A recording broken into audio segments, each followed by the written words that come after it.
Hi everyone, this is day 2 of the Blitz tournament in Croatia, and this is the epic encounter between Alireza Firouzja with black here and Magnus Carlsen. Now Alireza lost to Magnus in their first round Blitz game that was played on the Saturday just gone. I'm recording this on Monday, yesterday was Sunday. I'll bring you the final standings at the end of the video if you don't know them already. And sorry I couldn't get this one up last night. I'll always try and get them up on the day where I can, but okay, sometimes life gets in the way, of course.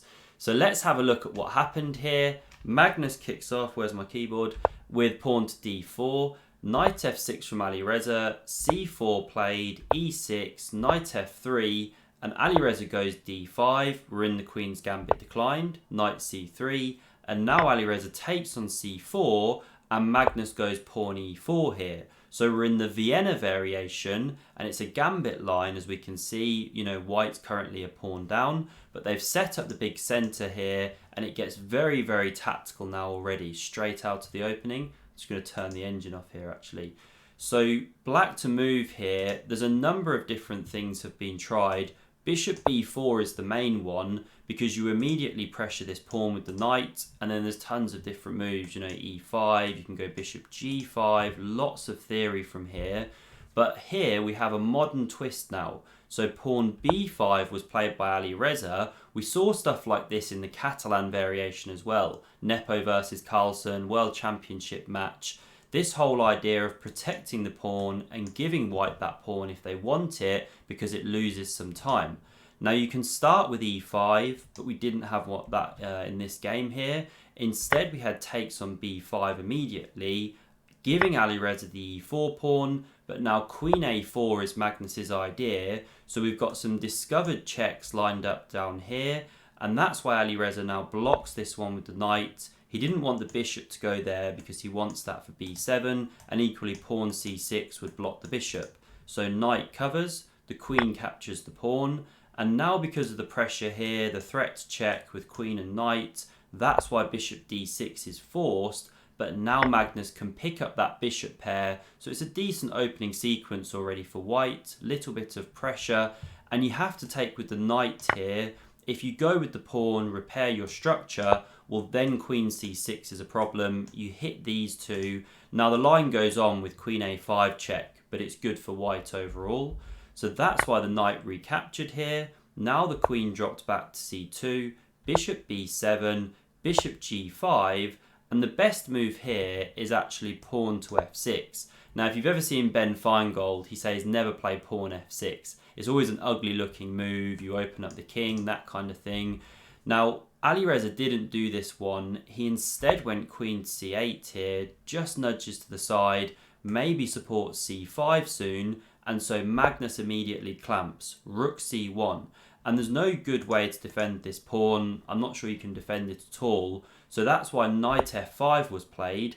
Alireza goes for counterplay, because Magnus takes here, yes, Alireza recaptures, but then he gets to actually take this knight on f3. This is the key thing, it was attacked by the rook, pawn recaptures, and he's eliminated that defender of d4, so he chops here.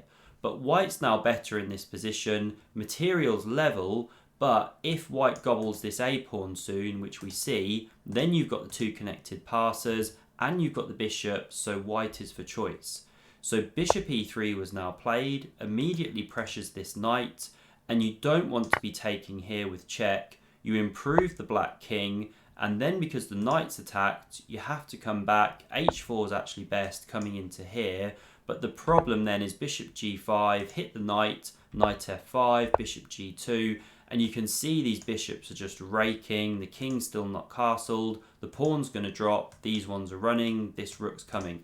So black has to be very, very careful here.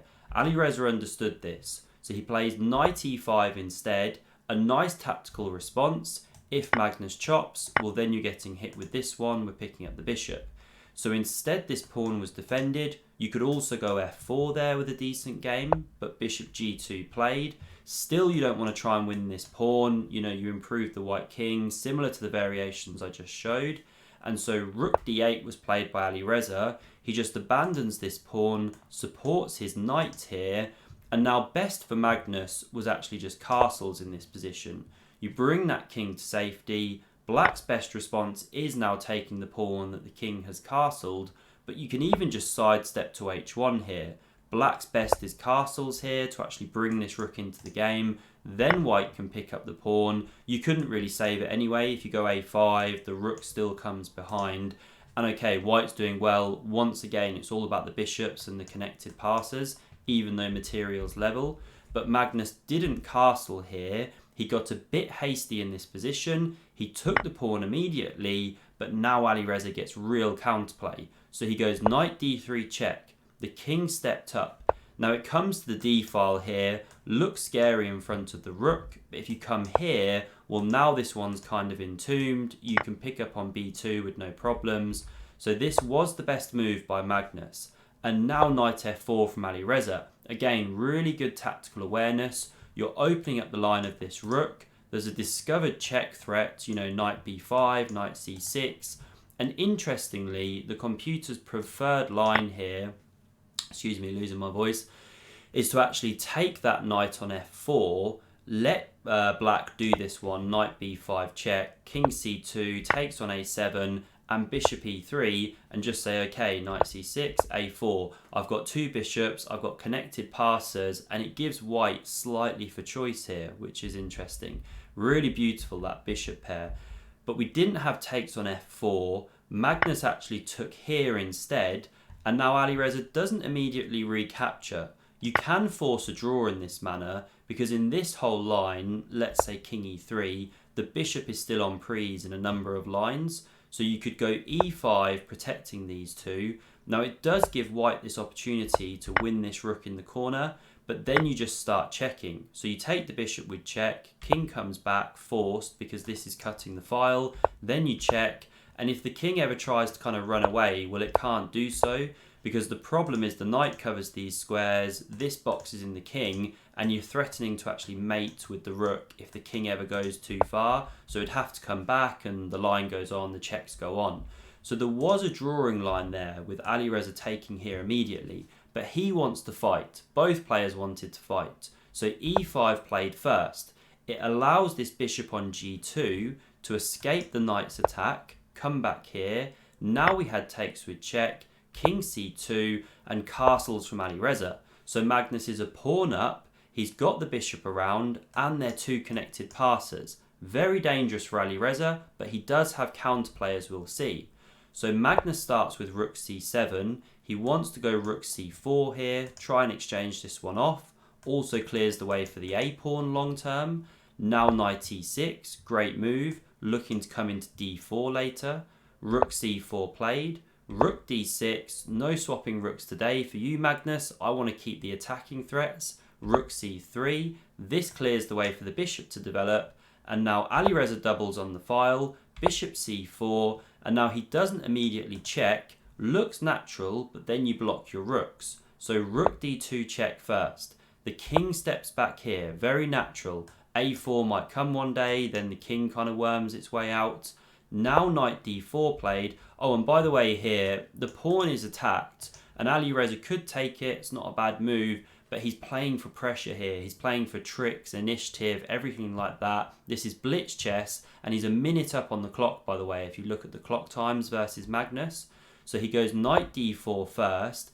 Magnus now defends that pawn, and rook b8 played. Pressure's down here on this one, so b3. And g5 now from Alireza. Even though Magnus is technically better, when you run it with the engines, this isn't easy for white to unravel. So Magnus goes h3. Now he's setting up rook d3, which we'll see in a moment, swapping this dangerous rook. Then this pawn will be taken, and so when the knight lands there, at least if you've gone h3, well, it's not attacking this pawn as well. So king g7 from Alireza, rook d3, captures, bishop takes on f3. So yes, Magnus has given a pawn, but it was the doubled pawn. He got rid of that enemy rook, and now he wants to run with these if he can do so. King b2 now played, pawn to e4 by Alireza. An absolute classic tricky Alireza move.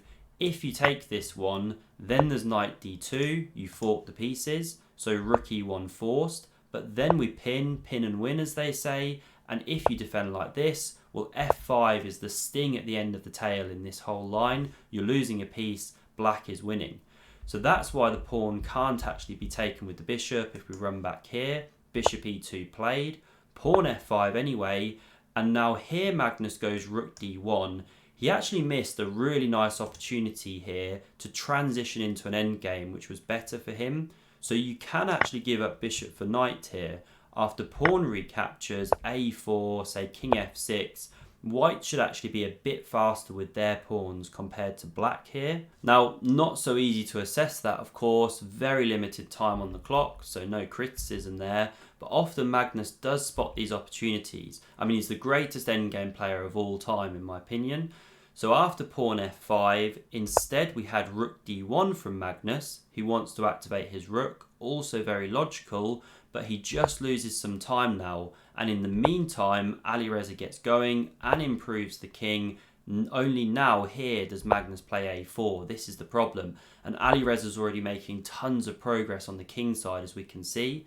So now a5, pawn g4, captures there, pawn recaptures, a6, and pawn h3, and it's just getting so dangerous. I mean, if you already swing the rook here, anticipating this one, well, it's not forced. You can go rook a8 to start with, threatening to win this one, although you do have to be careful of skewers, of course. Very common endgame tactic, but also you can kick on here potentially at the right moment. So black's still winning here, even if Magnus swung the rook already to the h-file. But instead, after h3, he goes bishop to f1 here. So if you carry on with h2, well, then we can sit it here, this kind of thing. So Alireza didn't go h2.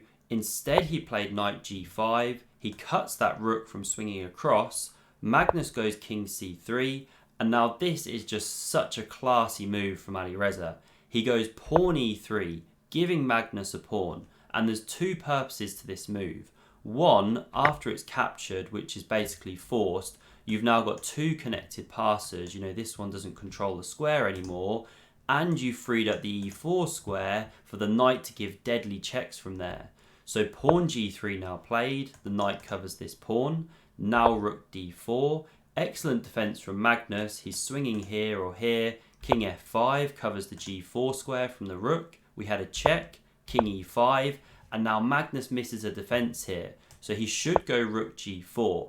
And the best here for black would seem to be knight e4 check, king moves, pawn g2, white gives a piece for the two pawns, and this should be a drawn position, rook and 3 versus rook and knight. But what Magnus missed in the defense that he went for was a sting at the end of the tail. So here he takes on h3, he gives the bishop, and he thought he was getting both pawns in this line. But after rook to g4, he'd missed this deadly response of knight to f2. And now you can't take the pawn, because then you check here, you pick up the rook, you're completely lost. So instead, Magnus dropped back to g7, supporting this pawn push. We had king f6 played, hits the rook, and now it takes on g3. I mean, I guess Magnus saw that he could be forked here because he'd seen it before, but he thought maybe I've got some hopes with these pawns and my king, but it's just not working at all. Alireza takes, king comes in, pawn push rather, then the knight starts coming back though, and even though king d5, now we take on b4, king c6, rook a4 comes behind that pawn, and after king b6, Magnus resigned on knight d6 here. He just can't hold the pawn. I mean, say you push it, well then we can check like this, and I won't go through all the lines, it's just lost essentially. The king's coming also, going to pick up this one. So great play by Alireza, he gets his vengeance, and Magnus then went on to actually win the tournament though. So these are the standings on screen. Well done to Magnus Carlsen, takes the event, and Alireza did finish joint second with MVL. So well done to him as well. Good payday for both of them and some Grand Chess Tour points. And Alireza will be playing in another Grand Chess Tour event next month in August. Looks like his next one will be in St. Louis in the USA. And then he's in the Sinkfield Cup as well, which is coming just after that. So a good summer of chess to come. I do hope you enjoyed this video. If you want to see the other game between Alireza and Magnus, click here. And to never miss a future video on the channel, do consider subscribing. And thanks very much for watching. See you soon.